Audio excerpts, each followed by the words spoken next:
Thank you very much. Certainly an important topic on orienting ourselves around winning the strategic competition. I'm delighted to be introducing our final fireside session of Energy Imperatives 2026, Permitting Reform Prospects. Chris Barnard, president of ACC, will be joined by Katherine Scatlett, who's the 13th chair of the Council on Environmental Quality. CEQ is the program in the White House that's responsible for advising the president on how to implement the National Environmental Policy Act, or NEPA, which has come up one or two times during this conversation. So we're delighted that Katherine will be joining us to discuss permitting as it relates to NEPA and permitting reform prospects. Please welcome the panelists to the stage. Alrighty, thank you all for sticking it out for the last session of the 2026 Energy Imperatives Summit. I know we've packed it in a lot, and there's over 700 of you still watching online, so thank you for that as well. Delighted to be joined by the chair of the Council on Environmental Quality, Katherine Scatlett, who has told me I should just call her Katherine, so I will do so. I found out backstage that you were a scheduler at one point in Trump 1, and now you're leading the place. Like, how did that happen? So I was just a campaign staffer in Ohio, was offered an opportunity to come out here in 2017 and work at CEQ, was always interested in environmental policy, and really kind of fell in love with the puzzle that is permitting while I was at CEQ. So I was the scheduler and special assistant to the chairman the first year and a half. And then I took over our infrastructure team, implementing the president's one federal decision policy, working on the interagency process as NEPA applies. And then the last year of that term, I was the first chief of staff at the Permitting Council. So once the president was elected again, first thing I did was try and figure out how to get back to CEQ and finish all the good work we started in the first term. Awesome. I think CEQ is maybe a little bit of a black box to a lot of people, right? Like, it's not like one of the agencies that we necessarily interact all that much with. So could you tell people a little bit about what CEQ does and what you're focused on there? Yeah, absolutely. So mentioned earlier, CEQ advises the president on how to implement the National Environmental Policy Act. We kind of do all sorts of coordination in the energy and environmental space in terms of agency regulations, procedures. We do some hands-on project work, helping shepherd projects through the process. So we do a little bit of everything, but I like to refer to us kind of as the environmental traffic cop. Anything related to the environment or permitting out of the White House, we work to make sure the agencies are coordinated on it. In this administration, we also have the National Energy Dominance Council, who plays a similar role when it comes to projects. So we work very closely with them to just kind of keep everyone driving in the same direction, keep them on track with the president's agenda. And if I'm not mistaken, CEQ was founded by NEPA originally when it was written. Correct. Right? One of the themes that we talked about this morning with Congressman Scott Peters was how NEPA is often misunderstood, right? Especially by environmental activists. And you're someone, like you mentioned, always been passionate about the environment, and now you're overseeing CEQ, but you're also passionate about permitting reform, making it easier to build in America. How do you see the interplay of kind of being in charge of the agency, but also like NEPA, and how that intersects with the permitting and environmental dimensions? Yeah. Well, one thing I always like to clear up with folks that are not super familiar with NEPA is that NEPA is not a permit or an authorization. NEPA documents inform your decision-making on permits and authorizations. So I think that a lot of the times people see NEPA as this umbrella to permitting that really needs to be really burdensome. And what we've done in this administration is we've tried to pare it back to what the statute requires. NEPA is purely procedural. There's no substantive requirements. There's no, weighing one certain type of impact, more than another. It just requires the agency to consider environmental impacts, significant environmental impacts in their decision-making before taking major actions. So that's really what we're trying to do at CEQ in this term, is just simplify what NEPA is telling you to do. Focus on the authorizing statutes, the real substantive environmental statutes, to kind of strike that balance between being able to build and maintaining environmental standards. So one of the things, so I guess we've talked people's ears off about permitting reform during this conference, right? But that's the buzz in town. But I think one of the unique things that we've tried to do is approach it from every single angle possible, right? So we had Undersecretary of Energy Kyle Housebout here. We had various senators. We had former Senator Joe Manchin, like some of what his experience was. We've had Republicans and Democrats. We've had CEOs, like all the different angles. And I think the last angle that we were missing is your angle, right? Like sitting inside the White House, sitting at CEQ. Like, how are you looking at the permitting reform negotiations? What is it that you want to see out of it? Tell us a little bit about the state of play. Yeah, absolutely. So I want to start with the permitting reform conversation on the Hill is black and white to what we had even just 4 years ago when I was on the Hill. The engagement from both sides of the aisle is just, there's so much enthusiasm for it. And obviously there's different approaches from Democrats and Republicans on what that means. But I do think they're making a lot of progress as compared to a few years ago. So I think, that's great. Coming from kind of the administration perspective, we really have some narrow asks because our big thing is that we want to maintain the integrity of our priorities. We want to be able to come to the table and say, this is, one of 5 priorities that we are really pushing here. So we don't want to be watering anything down. We want strong Clean Water Act reform. We want strong judicial review provisions.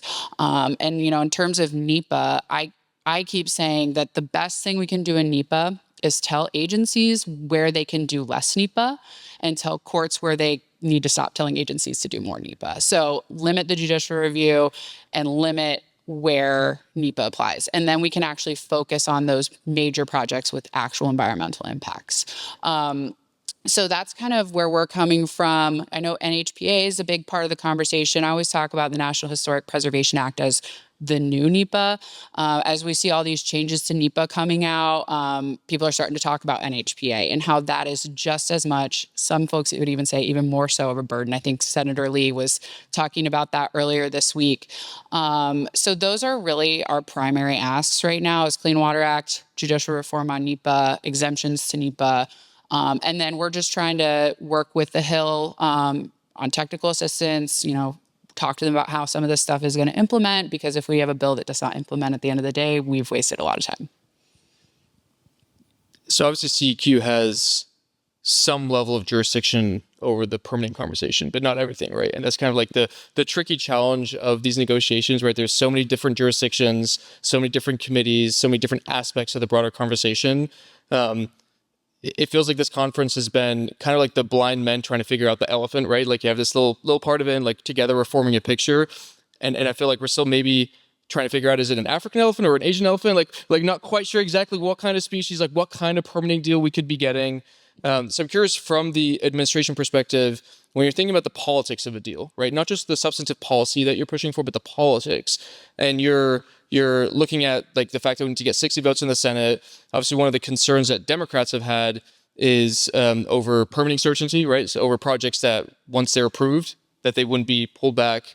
How do you think about that in terms of like the politics of getting to a deal and I guess assuaging the concerns of our friends on the other side of the aisle that also need to be at the table to get this deal done?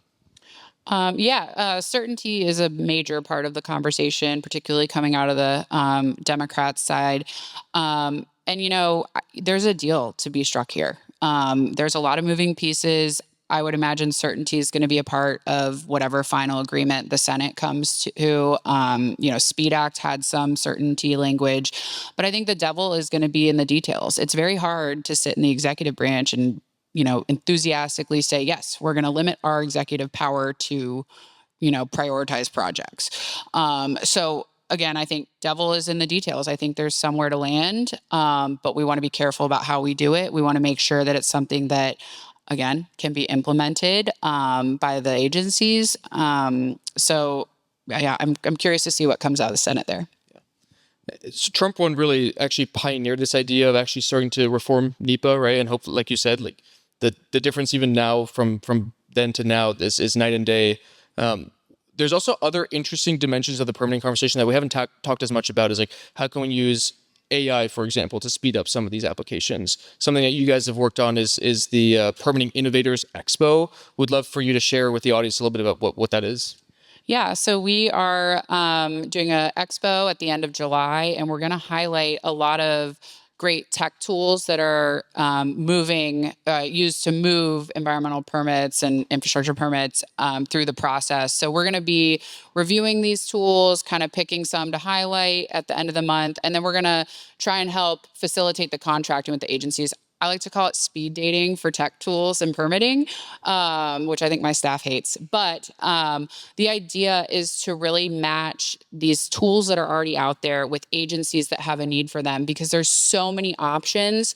You know, you talk to one company, they've met with CEQ, they've met with Interior, they've met with NEDC, they've met with USDA, but there's not a central, catalog of what all is out there. So this is going to allow the agencies to kind of see big picture. What tools are there? What tools have we kind of vetted through that are usable? And that kind of goes to our permitting tech initiative in general. The president gave us a directive and a memorandum last year to modernize technology for permitting. So we've been working with the agencies to implement a data standard and really advance some of their tech tools with the idea that once we have enough mature systems, we can connect them in a central location for case management to kind of stay on top of these projects and move them a little more quickly. And, AI will definitely be a component of that. Yeah, that's awesome. And I should shout out our co-hosts at FAI. They have a state permitting dashboard, which I hear is getting a lot of interest at the state level for these permitting negotiations, and how states can do better on that front as well. One of the biggest themes that we've heard over the duration of this conference, and certainly beyond that as well, from CEOs of energy companies, right, like across the gamut of different sources of energy, is the importance, like we talked about, of certainty, and also of reducing the politicization of these conversations. And one of the concerns that I think or frustrations, I should say, that conservatives have had with CEQ under the Biden administration was that it felt like it was politicized, and that there's maybe a creeping in of ideology that was not helpful to the broader conversation. Could you tell me a little bit about what some of those frustrations were, and how you've gone about kind of maybe taking the agency in a different direction? Yeah, I think, generally those frustrations were born of the CEQ regs in general. They tend to put some extra burden on the agencies that it's not necessarily in the statute. And we definitely saw that out of the previous regulations that came out. So what we came in with, it was, the concept of let's take down the CEQ regs. I think, when you look at the first Trump administration and then the Biden administration, it took over 3 years to get that CEQ reg where each respective administration wanted it. And then they had to fight it in court. So you never got to the agency implementation, the agency procedures that actually inform the field staff that are conducting NEPA. And so, we wanted to take some of the politics out of it, some of those ideologies that you're mentioning, but also simplify it. What does the statute say? It doesn't say much. So let's make sure we're hammering home the statutory requirements and allow the agencies to lean into their programs and the authorizing statutes to actually dictate what goes into their permits, and let NEPA kind of adapt to those programs. And I think that we're seeing that is a way better system, instead of having a one-size-fits-all NEPA approach that you have to then tailor your programs to this requirement that touches, every possible impact you could consider in a project. Yeah, one of the main things that you guys have done, I believe this was through an EO, was moving NEPA from binding guidance to non-binding guidance. What does that mean, right? For the people that might not understand that, and then how do you think about the interaction of NEPA with all the other requirements that companies and developers have when they're starting to think about a project? So the conversation about regulations versus guidance, the requirement that agencies have a regulation for NEPA was a product of the CEQ regulations. So once we rescinded that CEQ reg, that requirement that these were in regulation was gone. The statute requires procedures, which that could be a regulation, it could be guidance. So what we really did was we focused with each agency on what their kind of comfort level was. Did they want to take it out of reg? Did they want to take it and put it into guidance? And if you look at them, some of them are still in reg and some of them are guidance. All of it's being implemented. So that was kind of our approach. Again, we want to tailor NEPA to how it works best for the agency who is actually implementing it, so that you don't have these unnecessary burdens that have been holding up NEPA for years and years. Last question for you. We're going to get permitting reform done this year. come 2027, what's the future of CEQ? Like, how do you see the next few years, not just of this administration, but like, where would you like to see future administrations kind of take the direction of the agency that you're now in charge of? Well, I think that'll depend a lot on what permitting reform looks like coming out of a bill. But, in terms of the next few years for this administration, we are focused 100% on implementing this new world of NEPA that we're in. There have been so many changes. Some of the people that are conducting NEPA have been doing this for years. So we're trying to work with those folks to kind of reframe how they're approaching NEPA. We're not automatically doing EISs. We're not automatically jumping into an EA. We're looking for categorical exclusions first. We're trying to determine, are we even in NEPA? Do we have a major federal action? So we're just trying to reframe that. And that'll be our big focus for the rest of this term. Because if we get to the end of this, we can do regs and procedures and guidance out of DC all day. But if we don't implement it and have some lasting change at the cultural level at the agencies, then we haven't done our jobs properly. Wonderful. Well, Chairman Katherine Scatlett, thank you for all your work. We hope to continue working with you and your amazing staff. Thank you all for being part of the Energy Imperative Summit. Give Katherine one more round of applause. Thank you. Well, thank you, everyone. Someone said earlier today that the energy race is both a sprint and a marathon. And so, too, is the Energy Imperative Summit. But we have reached the end.